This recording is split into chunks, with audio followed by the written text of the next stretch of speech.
Breaking Brown family, you ever have a time where you want to talk about something but you kind of don't want to talk about it because you know what it's going to mean? Well, that's the way I felt when I saw that tweet last week from Diddy about owning the NFL or owning the NFL team.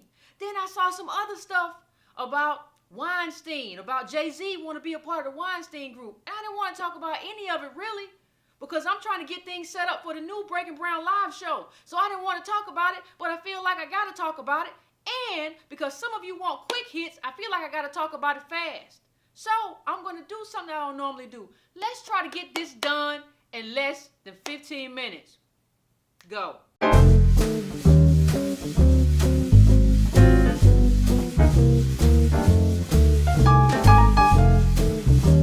Okay, so we're talking about, for those of you who don't know, last week Diddy tweeted out, "Sell me the NFL." This is problematic in a number of ways, but I want to frame it. For those of you who don't know, I always frame stuff. I don't just throw it out there at you. Now, when I frame this, one of the things I want you to understand is that the NFL is made up of, I think, 32 teams. 18 of those people are billionaires, the NFL owners. This is about merchandise. The NFL is about coaches. The NFL is about a whole lot of stuff. It's a league. So when you hear Diddy say, "I want to buy the NFL," it's almost as if this man is saying, "I want to buy Mars," or "I want to buy the Earth." You don't buy a league. What you can do, though, is buy a team. But Diddy's in a position where he can't even buy that. When you talk about those billionaire and multimillionaire owners, you're not in a position to do that, much less buy the NFL, much less buy the whole league. I want to buy the NFL. What does that mean? It's kind of like when we heard a certain somebody say, America, black people have the spending power of countries. You don't understand what a country is. So that's where we are right now. We're having that conversation. So when I think about that, when I think about what it means to be in the NFL, and when I think about all the black people that retweeted that, when I think about all the black people who are like, yeah, Diddy right. We need to buy the NFL. Diddy got dreams. And you can't kill a man's dreams. Who are you, Yvette, to tell a man what not to dream? Who do you think you are to tell this man he can't dream when he dreams? Listen, all of you, or some of you, have been asking me, Yvette, what are we going to do about solutions? Well, let me just tell you one thing. The only thing worse than no solution is a stupid solution. And having Diddy out here talking about buying the NFL is the equivalent of you telling your son who's 5'1", he too can be in the NFL, or he too can be in the NBA if he just tries hard enough. No, you need to tell him to get a new dream. That's what you need to tell your kid. If he says that and he's young, I want to be in the NBA, and he's 5'1", and you 4'11", and your husband 5'2", guess what that means he ain't going to do? You're not supporting him. You're not doing anything good for your kid by letting him have that dream. You got to kill stupid dreams to get the good dreams in the way. If you don't get rid of stupid dreams, you'll never be what you want to be or what you can be. So that's what Diddy is doing. You got to, this whole idea that we have, that you got to let people have their dreams no matter how those dreams are separated from reality, that's just stupid. Let that go. And Diddy's the same person who's apolitical all the time. He said when he gave money to Puerto Rico, well, we can't, we ain't nobody going to do it for us, so we got to do it ourselves. Nobody going to do it for us. That's not something to say to be proud of, you moron. Listen, that's the whole point. We pay taxes. We pay taxes so that we can pool our money as citizens of the richest country in the world, and that money comes to us when we need it. So it is stupid to say nobody's going to do it for us. You know why? Because you can't afford to do it. I appreciate, I'm sure everybody in Puerto Rico appreciates the money, Diddy, but guess what? $100,000 ain't going to do nothing to rebuild infrastructure. It's not enough. And you don't know enough people who are worth enough money to do that. You yourself, Diddy, could probably pool maybe $20-25 million.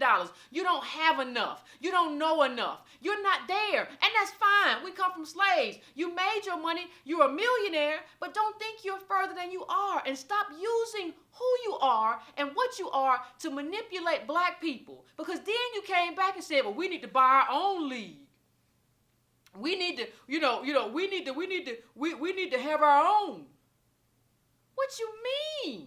What are you talking about? How does anything that you're saying make sense? Do you understand that they have this thing set up? And Diddy saying we should have it so we could be free. Don't you understand that this whole setup is so that black people aren't free? That's why you feel something, because you get to see these rich black people run around on Saturday and Sunday and do all this stuff. So you feel that we have arrived. The whole point, the point isn't for you to be free. You don't even understand the point of these sports in terms of what they're supposed to represent, not only to white people, but to black people too. They're supposed to get people from thinking that, hey, black people don't have anything, to, hey, look at how these guys do. And if you work hard, you can be like them. And so we don't realize that it's a scam. You don't understand what you're doing. You don't understand what you're saying. And so that's what we come up against. And it's childlike. These sort of childlike dreams that we're running up against from people who can't, buy a team. And we've been here before. Well, what do you mean, Yvette, we've been here before? We've been here before. Do y'all remember when Jay-Z brought a little bit of the Brooklyn Nets? Does anybody remember that? Do we have any recollection of that? One of the things you have to remember about that whole thing is that he was the face of that deal.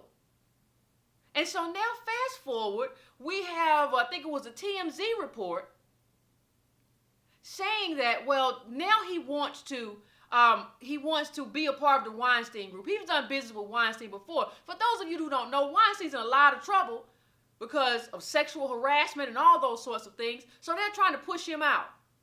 So there was a report in TMZ that Jay-Z was going to be a part of this. But you got to read the whole report. He said also a part of it would be another multimillionaire and some billionaires. Now, let me just say something. We know that Jay-Z's not a billionaire. So what you have again is Jay-Z doing the same thing he did for the Brooklyn Nets. There he was the face of a Russian billionaire who had a lot of questionable dealings. But he was the face, the willing face. He was the willing face of this Russian oligarch. Talking about it was going to bring jobs. And I'm a New Yorker. And it's going to be great. And it didn't do any of that. And nobody held him accountable for any of that. Nobody held him accountable for those jobs and what didn't happen. Check out the article yourself. So, what does that mean going forward? Well, I think what it means is that these people aren't powerful. Let me tell you something. When you look at Weinstein, let's forget what he's been accused of. He was buying politicians. I saw a report today that Hillary Clinton might not even give back, the Clinton Foundation might not even give back the money that Weinstein took. That Weinstein gave them. So Weinstein is donating. And they're like, because probably it was too much money to give back. He's buying politicians, money, just buying politicians. Jay-Z is not buying politicians. These two men aren't at the same group. Learn to understand and assess people's wealth. And that way you won't be lied to. If Jay-Z or Diddy had the money that you think they have, they would be doing what Weinstein does. He buys politicians. He says, not only will I give you a bunch of money, I'm going to bring together a bunch of millionaires to give you a bunch of money. That's what I'm going to do because that's who I am. That's my wealth position. I'm a white guy or I'm a Jewish guy. I have these connections with multimillionaires and billionaires. I can get you millions of dollars. We don't have anybody who can do that. These people don't have power. We have no one who can do that.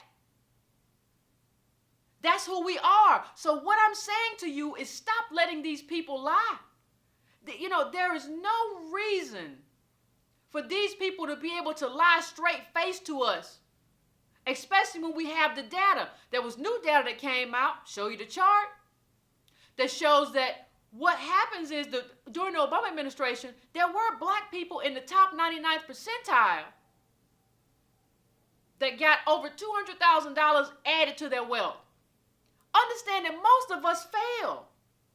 So that's why you have the Jay-Z and the Diddy who really believe, and that's why they really believed in Obama. They did well. The rest of us cratered.